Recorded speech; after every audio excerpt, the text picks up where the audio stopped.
Assalamualaikum warahmatullahi wabarakatuh. Halo semua, perkenalkan kami dari kelompok 7 yang beranggotakan saya Dias Rahmudini Hermawan. Saya Atika Nurmaitasari. Saya Faizal Retno Putra. Saya Reana Putri. Saya Siti Zahra Salman. Di sini kami akan mempresentasikan hasil diskusi kami mengenai perlawanan Kesultanan Banten.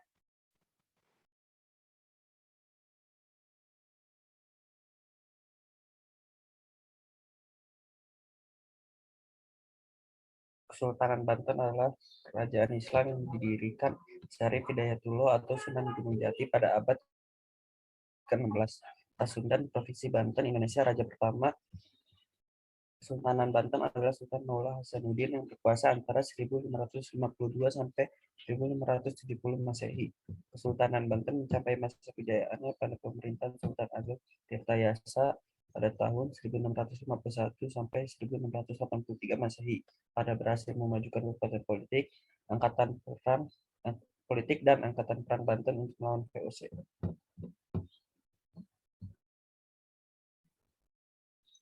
Secara geografis, Banten terletak di ujung barat Pulau Jawa, di mana jalur perdagangan Nusantara yang merupakan bagian dari jalur perdagangan Asia dan Dunia. Selain itu, letaknya yang dekat dengan Selat Sunda menjadikan Banten sebagai pelabuhan transit sekaligus pintu masuk ke Nusantara setelah Portugis mengambil alih Malaka pada tahun 1511.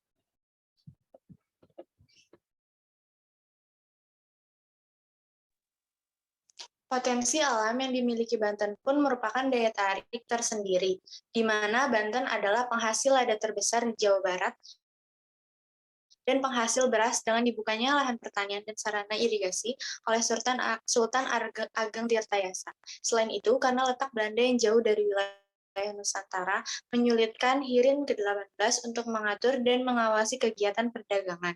Maka Banten dipilih sebagai Rendezvous, yaitu pertemuan di mana pelabuhan, kantor-kantor dapat dibangun, dan fasilitas-fasilitas pengangkutan laut dapat disediakan. Keamanan terjamin dan berfungsi dengan baik.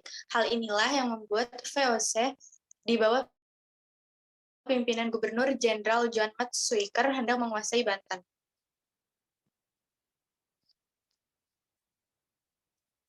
Latar belakang.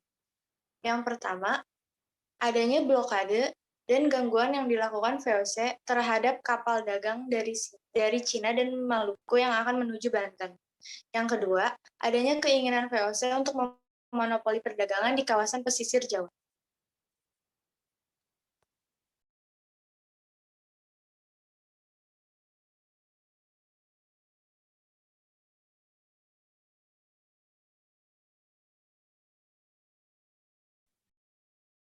Yang selanjutnya itu ada strategi FOC.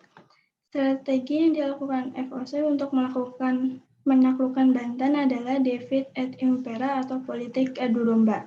FOC mendapatkan celah kelemahan dari Sultan Ageng Tirtayasa melalui putra mahkotanya yang bernama Sultan Haji. FOC menghasut Sultan Haji agar merebut kekuasaan dari ayahnya. Sultan Haji yang sangat berambisi untuk berkuasa di Banten akhirnya membuat perjanjian dengan FOC untuk menyingkirkan ayahnya dari tahta Kesultanan Banten.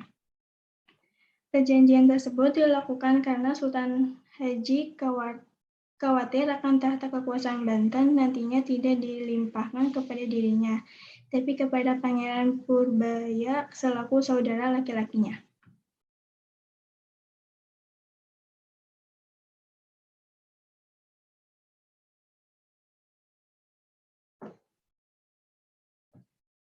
Upaya perlawanan Banten. Yang pertama, mengundang para pedagang dari Inggris, Prancis, Denmark, dan Portugis berdagang di Banten. Yang kedua, meluaskan interaksi dagang dengan bangsa Cina, India, dan Persia. Yang ketiga, mengirim beberapa kapal dengan maksud mengganggu pasukan FOC. Yang keempat, membuat saluran irigasi sepanjang sungai ujung Jawa sampai Pontang yang ditunjukkan sebagai persiapan suplai perang dan pengairan sawah.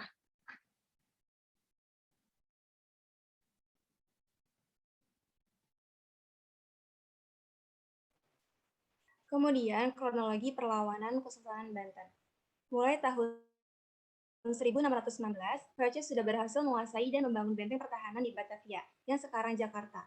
Pada akhirnya, kedua belah pihak, Banten dan VOC, saling bertikai untuk menjadi pusat dagang internasional. Lanjut, pada tahun 1651 Masehi, seorang bernama Pangeran Surya naik menjadi pemimpin Kesultanan Banten yang bergelar Sultan Ageng Tirtayasa. Selama memerintah, ia sangat menentang segala bentuk penjajahan asing atas daerah kekuasaannya, termasuk kehadiran VOC yang hendak menguasai Banten. Oleh sebab itu, situasi konflik yang sudah terjadi dengan VOC sebelumnya kian memanas, karena VOC melakukan blokade terhadap pelabuhan Banten dengan menyerang kapal-kapal yang hendak berdagang di Banten, sehingga mendapatkan perlawanan dari pasukan Banten.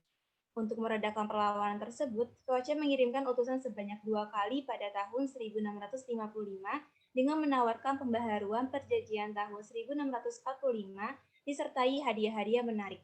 Namun keseluruhannya ditolak oleh Sultan Ageng Tirtayasa.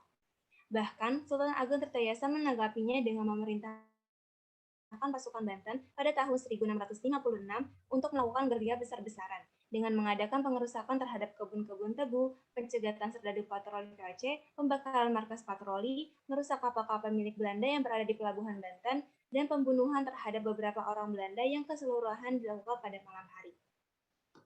Saat perlawanan sering terjadi, Sultan Ageng Tirtayasa sering kali mengadakan hubungan kerjasama dengan kesultanan lain, seperti Kesultanan Cirebon dan Mataram, serta dengan Turki, Inggris, Prancis, dan Denmark. Hal ini dilakukan agar Banten dapat memperkuat kedudukan dan kekuatannya dalam menghadapi kekuatan VOC. Semakin kuatnya pasukan Banten ditambah dengan kurangnya persiapan VOC dalam menghadap Banten, membuat VOC pada sekitar bulan November dan Desember tahun 1657 mengajukan penawaran gencatan senjata yang sangat merugikan kedua belah pihak. Gencatan senjata pun baru dapat dilakukan setelah utusan VOC dari Batavia mendatangi Sultan Ageng Tirtayasa pada tanggal 29 April 1658 dengan membawa rancangan perjanjian yang berisi 10 pasal. Di antara pasal tersebut, Sultan Ageng Tirtayasa mengajukan 2 pasal perubahan. Namun, hal tersebut ditolak oleh VOC, sehingga perlawanan dan peperangan kembali terjadi. Penolakan dari VOC tersebut semakin menguatkan keyakinan Sultan Ageng Tirtayasa bahwa tidak akan ada kesesuaian pendapat antara Kesultanan Banten dengan VOC, sehingga jalan satu-satunya adalah dengan kekerasan, yaitu berperang. Peperangan antara VOC dengan pasukan Banten berlangsung secara terus-menerus mulai dari bulan Mei 1658 hingga 10 Juli 1659.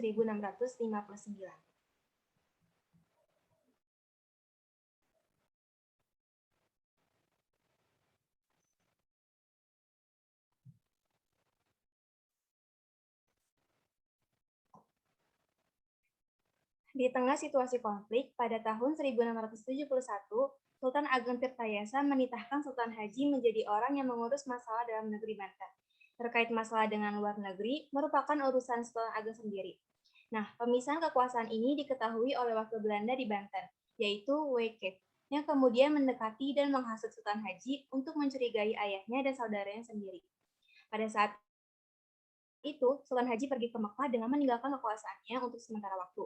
Dan kekuasaan tersebut diberikan oleh Sultan Ageng Tirtayasa kepada adiknya, yaitu Pangeran Arya Purbaya. Sekembalinya Sultan Haji dari Mekah, kekuasaan yang dimiliki oleh Pangeran Purbaya semakin meluas sehingga membuat Sultan Haji iri. Nah, hal tersebut dimanfaatkan oleh VOC untuk memadamkan dan memperlemah kekuatan Banten dengan mengadu domba antara Sultan Haji dengan ayahnya dan adiknya sendiri. Rasa iri dan kekhawatiran Sultan Haji akan kekuasaannya melahirkan persekongkolan dengan VOC untuk merebut tahta Kesultanan Banten. Berkat dukungan VOC, Sultan Haji justru merebut kekuasaan Banten dan menjadi raja di Istana Surosowan pada tahun 1681. Sebagai imbal balik dukungannya, Sultan Haji harus menandatangani perjanjian. Isinya, Kesultanan Banten harus memberikan daerah Cirebon kepada VOC. Monopoli lada di Banten diambil alih VOC, pasukan Banten yang ada di pantai Priangan harus ditarik mundur, serta VOC meminta Rp600.000 jika Banten nantinya mengingkari perjanjian yang telah disebutkan. Pada tanggal 27 Februari tahun 1682, pecahlah perang antara Sultan Haji dengan dibantu VOC melawan ayahnya sendiri. Namun, pasukan yang dipimpin oleh Sultan Ageng Tirtayasa masih terlalu kuat, sehingga berhasil mengepung VOC bersama dengan Sultan Haji. Akan tetapi, VOC datang memberikan bantuan kepada Sultan Haji. Pasukan Sultan Ageng pun dipukul mundur kala itu dan pemimpinnya ini dijadikan sebagai buronan. Ia bersama para pengikutnya melarikan diri ke Rangkas Bitung dan melakukan perlawanan selama kurang lebih setahun lamanya. Pemberontakan terus terjadi, meskipun VOC telah beberapa kali meminta Sultan Ageng Tirtayasa untuk menyerah. Untuk menyelesaikan perlawanan tersebut, Sultan Haji mengutus 52 orang keluarganya untuk membujuk Sultan Ageng Tirtayasa. Setelah berhasil dibujuk, Sultan Haji dan VOC menerapkan tipu muslihat dengan mengapung iring-iringan Sultan Ageng Tirtayasa menuju ke Istana Surosowan pada tanggal 14 Maret 1683. Sultan Ageng Tirtayasa pun berhasil ditangkap, namun Pangeran Arya Purbaya berhasil lolos. Kemudian, Sultan Ageng Tirtayasa dipenjara daerah Batavia sampai meninggal pada tahun 1692. Sultan Haji sendiri akhirnya naik tahta dengan restu VOC, memerintah dari tahun 1682 sampai dengan 1687.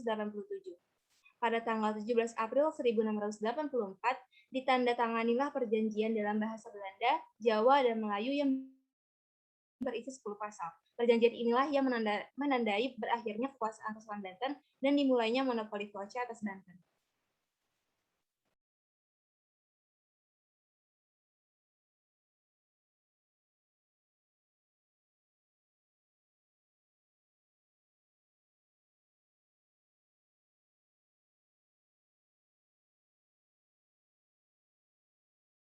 Tokoh perlawanan Banten. Pertama ada Sultan Ageng Tirtayasa. Sultan Ageng Tirtayasa adalah Sultan Banten ke-6. Ia naik tahta pada usia 20 tahun menggantikan kakeknya, Sultan Abdul Mufakir, yang wafat pada tanggal 10 Maret 1651. Sultan Ageng Tirtayasa berkuasa di Kesultanan Banten pada periode 1651 hingga 1683. Dia memimpin banyak perlawanan terhadap Belanda. Pada masa itu, VOC menerapkan perjanjian monopoli perdagangan yang merugikan Kesultanan Banten. Kemudian, Tirtayasa menolak perjanjian ini dan menjadikan Banten sebagai pelabuhan terbuka. Saat itu, Sultan Ageng Tirtayasa ingin mewujudkan Banten sebagai kerajaan Islam terbesar di Indonesia. Di bidang ekonomi, Tirtayasa berusaha meningkatkan kesejahteraan rakyat dengan membuka sawah-sawah baru dan mengembangkan irigasi di bidang keagamaan. Dia mengangkat Syekh Yusuf sebagai mufti kerajaan dan penasehat sultan.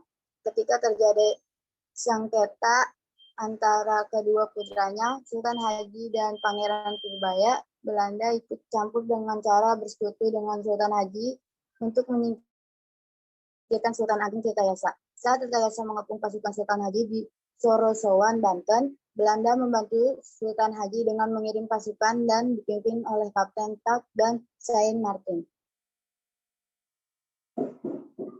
Yang kedua ada Pangeran Purbaya. Pangeran Purbaya adalah putra Sultan Ageng Tirtayasa. Ia menuruti perjuangan ayahnya dalam perang melawan VOC tahun 1656. Pangeran Purbaya juga diangkat menjadi mahkota baru karena Sultan Haji atau putra mahkota sebelumnya memihak VOC. Setelah berperang sekian lama, Sultan Ageng Tirtayasa akhirnya tertangkap bulan Maret 1683. Banten pun jatuh ke tangan VOC. Pangeran Purbaya dan istrinya yang anti VOC bernama Raden Ayogusi Kusuma lalu melarikan diri ke Gunung Gede. Penderitaan Purbaya membuat dirinya memutuskan untuk menyerah. Dampak perlawanan Kesultanan Banten. Dampak positif perlawanan Kesultanan Banten pertama meningkatkan semangat pejuang untuk mengusir penjajah di wilayah Nusantara. Yang kedua, pusat perdagangan internasional di Banten menjadi ramai kembali. Dampak negatif perlawanan Kesultanan Banten. Yang pertama, VOC berhasil menaklukkan Banten dan memonopoli perdagangan di kawasan pesisir Jawa. Yang kedua, kedudukan VOC di Nusantara menjadi lebih luas. Yang ketiga, banyak korban berjatuhan.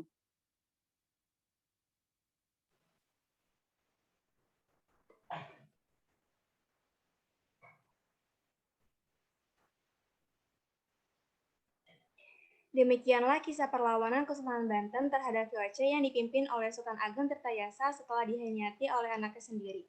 Mohon maaf apabila ada kata atau kalimat yang kurang berkenan.